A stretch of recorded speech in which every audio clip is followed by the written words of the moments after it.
হরেক মাল পাঁচশিকের দল। এখানে নেই কে? সিপিএম এখানে জড়িত। রেজ্জাক মোল্লা কে? সিপিএম। শওকত মোল্লা মালটা কে? সিপিএম। বাত্য বোস মালটা কে? নকশাল। দোলা সেন কে?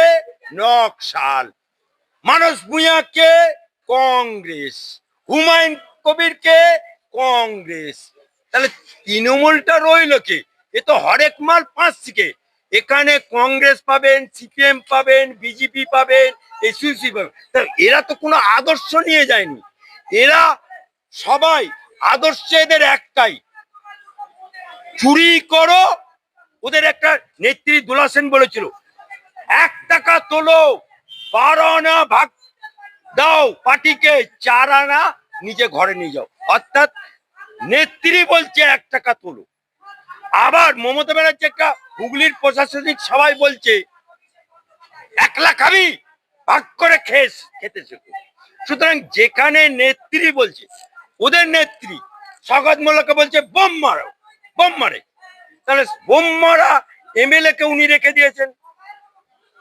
আজকে উদয়ন গো মালটাকে ফরওয়ার্ড ব্রো। অর্থাৎ এখানে তো সবাই মধু চাটতে এসছি।